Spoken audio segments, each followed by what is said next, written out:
நம்ம சரவணா ஸ்டோர் தாங்க. விநாயகர் சதுர்த்திக்கு முன்னாடி நாள் போனேங்க.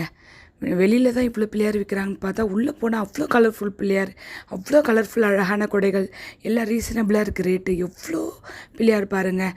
எதுக்காக விநாயகர் சதுர்த்திக்கு முன்னாடி நாள் நான் போனேன் அப்படின்றத நான் உங்களுக்கு இந்த வீடியோவில் சொல்கிறேன். இங்கே பாருங்கள், எவ்வளோ அழகாக பூ தோரணம் கட்டி அங்கே ஒரு பிள்ளையார் நவராத்திரி கொலுவில் சாமி வைக்கிற மாதிரி பிள்ளையார் கொலுவே பார்த்தேங்க. சாமிக்கு விரிக்கிற துணி கூட அழகாக கலர்ஃபுல்லாக இருக்குது. அங்கே தான் வச்சுருக்காங்க கொலு மாதிரினா தனியாங்க. இவ்வளோ பிள்ளையார் நான் என் லைஃப்பில் ஃபஸ்ட் டைம் இதுதாங்க ஒரு கடையில் இவ்வளோ வெரைட்டி பிள்ளையார் நான் பார்த்தேன். மாடு கண்ணுக்குட்டி இதெல்லாம் எதுக்கு எடுக்கிறேன்? கிரகப்பிரவேசம். ஆமாங்க, எங்கள் பெரிய அக்காவோட அக்கா மாமா புது வீடு வாங்கியிருக்காங்க. எப்பயுமே அவங்க வீட்டில் தான் குழந்தைங்க பிறந்து வளர்ந்தது எல்லாமே. எனக்கு அடுத்தது அவங்க அம்மா மாதிரி நான் சொல்லியிருக்கேன் ஆல்ரெடி.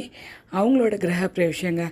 அதுக்காக என்ன வாங்கலாம் அப்படின்ட்டு ஆல்ரெடி வாட்டர் ஹீட்டர் வாங்கலாம் அதெல்லாம் பிளான் பண்ணியாச்சு.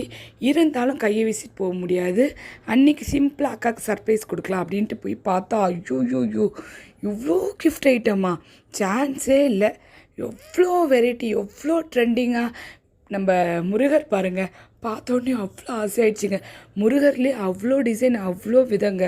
அதேமாதிரி வெள்ளி முலாம் போட்ட குத்து விளக்கு, பஞ்ச பாத்திரம்னா கூட அவ்வளோ அழகாக இருந்தது. இங்கே பாருங்களேன், இதை பார்த்தா பரிபிரத்து ஞாபகம் வந்துச்சு. காலை தொங்க போட்டுன்னு க்யூட்டாக உட்காந்துட்ருக்குங்க இந்த குட்டி குட்டி பொம்மைங்க. அக்காவுக்கு இது மாதிரிலாம் ரொம்ப பிடிக்கும். ஆனால் நான் இதெல்லாம் வாங்கலை. இதெல்லாம் பார்த்துட்டு இது வாங்கி கொடுக்கலாமா, அது வாங்கி கொடுக்கலாமா அப்படிலாம் யோசிச்சுட்டு கடைசியாக நான் ஒரு கிஃப்ட்டு செலக்ட் பண்ணேன். ஃபைனலாக வாங்கிட்டேன். அது உங்களுக்கு அடுத்த வீடியோவில் காட்டுறேன். நான் என்ன வாங்கி அக்கா கிரகப்பிரவேசத்துக்கு கிஃப்ட் கொடுத்தேன்ட்டு.